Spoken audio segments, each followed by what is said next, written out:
Hello बच्चों, कैसे हैं आप सभी। चलिए इस वीडियो में हम डिस्कस करेंगे कक्षा 8 की वर्कशीट नंबर 37 जो कि 7 दिसंबर 2021 की वर्कशीट है। और आज का विषय है विज्ञान।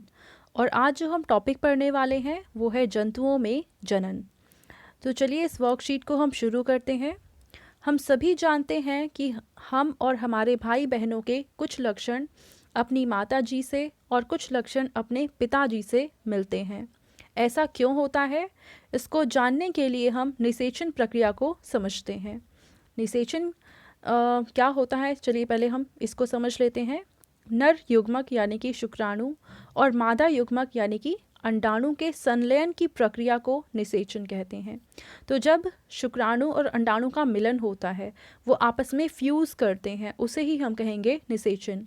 और ये दो प्रकार के होते हैं, आंतरिक निषेचन और बाह्य निषेचन। तो आंतरिक निषेचन वह निषेचन क्रिया होती है जिसमें नर युग्मक व मादा युग्मक का संलयन मादा शरीर के अंदर होता है, और इसी प्रक्रिया को हम कहेंगे आंतरिक निषेचन। और ये जनरली होता है मनुष्यों में, गाय, बिल्ली, कुत्ता, मुर्गी इत्यादि में। अगर हम बाह्य निषेचन की बात करें तो वह निषेचन प्रक्रिया जिसमें नर युग्मक व मादा युग्मक का संलयन मादा शरीर के बाहर होता है, इसको हम कहेंगे बाह्य निषेचन। और ये जनरली होता है मेंढक में, मछली में और टोड में। ठीक है, और भी बहुत सारे जानवर हैं जिनमें ऐसा होता है। इस प्रक्रम में जब नर और मादा एक साथ पानी में आते हैं तो मादा सैकड़ों अंडे देती है जो कि एक जेली की परत से एक साथ और सुरक्षित रहते हैं। जैसे ही मादा अंडे देती है उसी समय नर उन पर शुक्राणु छोड़ देता है। प्रत्येक शुक्राणु अपनी पूंछ की मदद से इधर उधर तैरते हैं। तो आपने पिछली वर्कशीट में शुक्राणु की जो संरचना है, जैसे कि यहाँ दिखा रखी है, ये पढ़ी हुई है। इनमें पूंछ होती हैं और पूंछ की सहायता से ही शुक्राणु तैर सकते हैं। जैसे ही शुक्राणु अंडाणु के संपर्क में आते हैं जिसके फलस्वरूप निषेचन होता है, यहाँ निषेचन जल में होता है यानी कि मादा शरीर के बाहर होता है। तो यह सामान्यतः जलीय जंतुओं में होता है। यानी अगर हम बाह्य निषेचन की बात करें तो इसमें जनरली होता क्या है, जो मादा है वो बहुत सारे अंडे पानी में छोड़ देती है और इन अंडों पे जो नर है वो शुक्राणु छोड़ देता है। और इस तरीके से अंडाणु और शुक्राणु आपस में मिलकर निषेचित होते हैं। और जनरली ये जलीय जंतुओं यानी वो जीव जंतु जो पानी में रहते हैं उनमें होता है। अब इसके बाद हम ये समझते हैं कि परखनली शिशु क्या होता है। कुछ स्त्रियों में अंडवाहिनी अवरुद्ध होती है। ऐसी स्त्रियां शिशु उत्पन्न करने में असमर्थ होती हैं। तो बच्चों पिछली वर्कशीट में हमने ये समझा था कि यहाँ पे अंडाशय होता है और ये होती है हमारी अंडवाहिका और यहाँ पे होता है गर्भाशय। पर कुछ स्त्रियों में ऐसा होता है कि अंडवाहिनी अवरुद्ध होती है, तो यहाँ से जो अंड निकलता है वो अंड यहाँ निकला तो वो आगे नहीं आ पाता और यहाँ से शुक्राणु इसके पास नहीं आ पाता। अब क्योंकि अंडाणु और शुक्राणु का मिलन नहीं होता है तो यहाँ पे निषेचन नहीं हो पाता है। ठीक है, तो इनमें क्या होता है कि इस वजह से शिशु उत्पन्न नहीं हो पाते हैं, क्योंकि निषेचन के लिए शुक्राणु मार्ग अवरुद्ध होने के कारण ये अंडाणु तक नहीं पहुँच पाते हैं। तो ऐसी स्थिति में डॉक्टर अंडाणु एवं शुक्राणु एकत्र करके उचित माध्यम में कुछ घंटों के लिए एक साथ रखते हैं, जिससे IVF अथवा इन विट्रो निषेचन यानी शरीर के बाहर निषेचन हम कह सकते हैं। अगर निषेचन हो जाता है तो युग्मनज को लगभग 1 सप्ताह तक विकसित किया जाता है, जिसके पश्चात उसे माता के गर्भाशय में स्थापित किया जाता है। तो देखो हमने ये संरचना पढ़ी थी। अब क्योंकि यहाँ पे हम देख रहे हैं कि ये नलिका अवरुद्ध है तो यहाँ से अंडाणु और यहाँ से शुक्राणु आकर मिल नहीं पाते हैं, यानी कि निषेचन नहीं हो पाता है। तो डॉक्टर्स क्या करते हैं कि अंडाशय से अंडाणु लेते हैं और शुक्राणु लेते हैं नर शरीर से। इन दोनों का निषेचन वो एक टेस्ट ट्यूब में करवा देते हैं, मतलब कि बाहरी इन्वायरमेंट में करा देते हैं।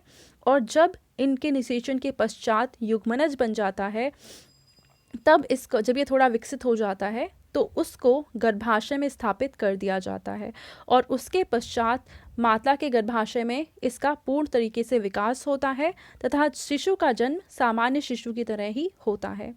मतलब कि आईवीएफ में क्या होता है, सिर्फ ये निषेचन क्रिया जो है वो शरीर के बाहर करवाई जाती है, बाकी सब यानी शिशु का जो विकास है वो माता के अंदर यानी मादा शरीर के अंदर ही होता है।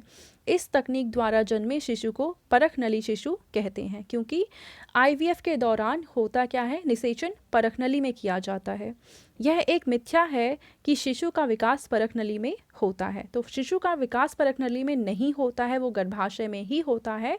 सिर्फ निषेचन की प्रक्रिया परख नली में होती है। ठीक है, अब इसके बाद कुछ प्रश्न दे रखे हैं।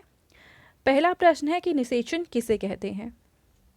तो आप इसका उत्तर लिखेंगे यहाँ से लेकर यहाँ तक। ये हो जाएगा पहले प्रश्न का उत्तर।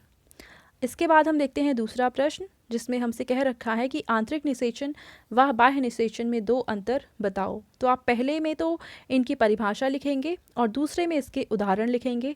सेम ऐसे ही बाह्य निषेचन में पहले में आप परिभाषा लिखेंगे और दूसरे में उदाहरण लिखेंगे। ठीक है, यानी इस तरह से टेबल बनाएंगे, इधर लिखेंगे आंतरिक निषेचन और इधर बाह्य निषेचन।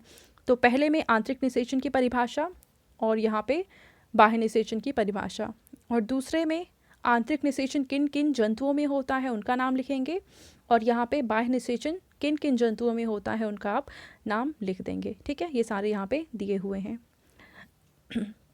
इसके बाद तीसरा प्रश्न है रिक्त स्थान की पूर्ति करो। फर्स्ट पॉइंट है इसमें कि शुक्राणु एवं अंडाणु का संचयन डैश कहलाता है। तो आप यहाँ पे लिखेंगे निषेचन, निषेचन। ठीक है, बी पार्ट है गाय व मनुष्य में डैश निषेचन होता है। तो गाय में और मनुष्यों में आंतरिक निषेचन होता है। तो सेकंड में आ जाएगा आंतरिक बी पार्ट में। ठीक है, और ए पार्ट में है निषेचन।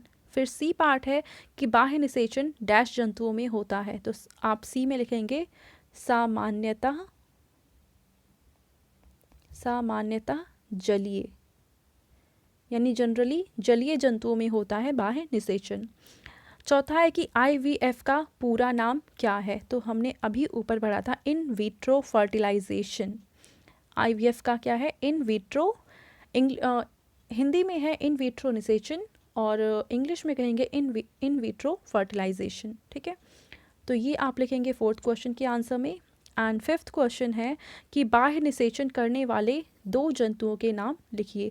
तो हमने ऊपर अभी इनके नाम पढ़े ही हैं, जैसे कि मेंढक हो जाएगा और मछली है। ठीक है, तो आप इन दो जंतुओं के नाम लिख सकते हैं। तो बच्चों ये थी आज की हमारी साइंस की वर्कशीट एंड आई होप आप सभी को ये वर्कशीट बहुत अच्छे से समझ में आ चुकी होगी। अगर आपको ये वीडियो पसंद आई है तो उसको ज़रूर लाइक करें, अपने फ्रेंड्स के साथ भी शेयर करें और इस चैनल को सब्सक्राइब करें। Thank you.